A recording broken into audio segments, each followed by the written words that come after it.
Hello guys, আসসালামু আলাইকুম। কেমন আছেন? আশা করি আপনারা সবাই আল্লাহর মতো ভালো আছেন। সো আজকে আমাদের আমেরিকায় পবিত্র জুমাবার।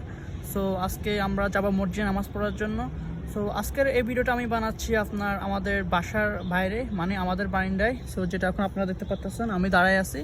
সো আজকে একটা নতুন রেসিপি বানাবো, বাংলাদেশি স্টাইলে একটা মাছ রান্না করব। সো সেটা আমেরিকায় করব। সো তোমরা আজকে আমাদের ব্লগটা দেখতে থাকো, কীভাবে আমরা জিনিসটা বাংলাদেশি স্টাইলে তৈরি করি।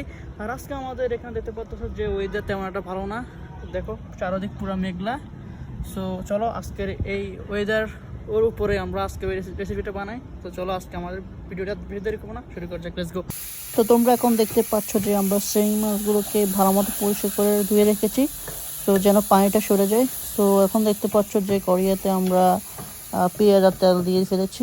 সো এখন যে কাজটা করবো আমরা এখন, তোমরা অবশ্যই এই তরকারিতে আদা আর রসুন ব্যবহার করব, এবং সেই সাথে আমাদেরকে ব্যবহার করতে হবে গুঁড়া মরিচ, যেটা তোমরা এখন দেখতে পাচ্ছ।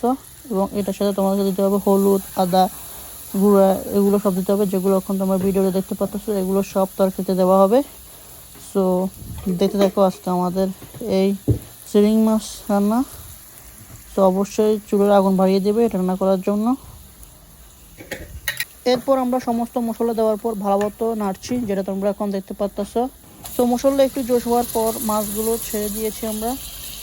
তো এরকম করে মাছগুলোকে ছেড়ে দিতে হবে, এবং অবশ্যই এগুলোকে একটু নাড়তে হবে। তো যেভাবে এখন আমি তোমাদেরকে দেখাচ্ছি, এভাবে নাড়তে হবে যেন মশলা প্রত্যেকটা মাছে ঢুকে এবং লাগে।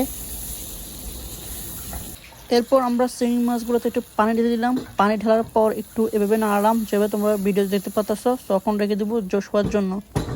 সো গাইস, তোমরা অলরেডি দেখতে পাচ্ছ এখানে মাছগুলো জোশ হচ্ছে, এবং পাশে দিয়ে রাখা আছে আলু। সো আলু এগুলো এই মাছের সাথে দেওয়া হবে একটু পরে। সো তোমরা দেখতে থাকো আমাদের সম্পূর্ণ ব্লগ। সো তোমরা এখন দেখতে পাচ্ছ অলরেডি আলু দেওয়া হয়ে গেছে। আসলে আমি আলু দেওয়ার সময় ছিলাম না, তাই ভিডিও করতে পারলাম না। সো এখন তোমাদেরকে আমি দেখালাম। সো দেখতে থাকো।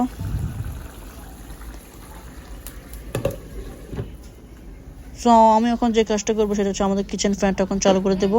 সো এটা করলে কিচেনের বাপগুলো বাইরে চলে যাবে। তো আমি এখন তোমাদেরও বলবো কীভাবে আমরা কিচেন ফ্যানটা আমরা চালু করি।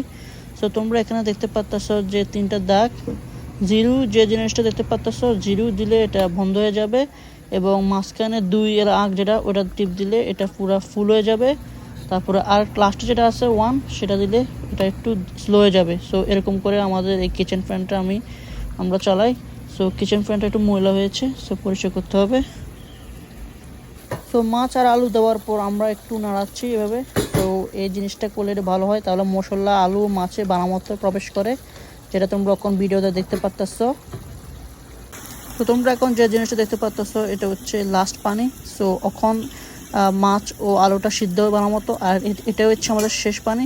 এবং অবশ্যই মাছ রান্না করবার সময় অবশ্যই কাঁচামরিচ দিবে, কারণ কাঁচামরিচ দিলে তরকারিটা আরও মজা হয়। সো তোমরা অবশ্যই এই কাঁচামরিচ দিবা তরকারির ভিতরে স্বাদের জন্য। সো আজকে দুপুরে ভাত খাওয়ার সময় আমার আজকে ডিম খেতে ইচ্ছে করছে। সো আমি এখন ডিমটাকে এখন আমাদের এই মাছ ও আলু তরকারির সাথে আমি ঢেলে দিব এক পাশে, যেটা এখন তোমরা দিতে পারতেছো। সো এই জিনিসটা করলে ভালো হয়, তোমার ডিমটাতে ভালো করে মশলা এবং লবণ ঢুকে। সো এরকম তোমরা ট্রাই করবে বাসায়, অবশ্যই একটি ভালো স্বাদ পাবে। তো আমি এরকম করে খেতে পছন্দ করি। তো আজকে মূলত আমাদের 2টা তরকারি রান্না করা হচ্ছে, একটি হচ্ছে মাছ ও আলু, আর একটা হচ্ছে পেঁপে ভাজি করা হবে, যেটা এখন তোমরা দেখতে পাচ্ছ। তো ওটার প্রিপারেশন দেওয়া হচ্ছে। সো এটার মশলা কি বলবো, তোমার মাছে আর আলু যে মশলা দেওয়া হচ্ছে এখানেও সেম দেওয়া হবে। সো ওইটা আমি আর ভিডিও করলাম না। সো আধা ঘন্টার পর আমি দেখতে আসলাম যে আমার ডিমের কী খবর। সো তোমরা অলরেডি দেখতে পাচ্ছ ডিমের জায়গায় ঠিক মতো আছে। তো তোমরা অলরেডি বুঝে গেছো যে আমি এখন তোমাদেরকে কি বলতে যাচ্ছি। তো এটা হচ্ছে আমেরিকার ডিমের বক্স। তো আমেরিকায় মূলত ডিম এভাবে বিক্রি করা হয়। সো এরকম একটা প্যাকেটে মোট 12টি ডিম থাকে, যেটার ভেতরে 5টা নাই আর এগুলো আছে।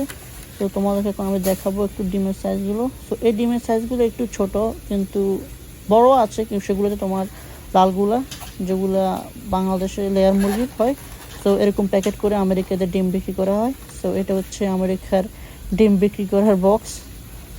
তো তোমরা অলরেডি দেখতে পাচ্ছ যে আমাদের তরকারি অলরেডি হয়ে গেছে। সো আমার ডিমটা হয়ে গেছে। সো তোমাদের কখন একটু ক্লোজ করে দেখাচ্ছি আমার ডিমটা দেখতে কেমন হয়েছে। এবং আমি তোমাদেরকে দেখাবো যে মাছগুলো কেমন সিদ্ধ হয়েছে। তো তোমরা দেখো, আমি তোমাদের জন্য ক্লোজ করে দেখালাম। তো তরকারিতে একটু ঝোল বেশি হয়ে গেছে, তাই আমরা আর একটু রেখে দেবো ঝোল কমার জন্য। তো লাস্ট পর্যন্ত তোমরা দেখতে থাকো।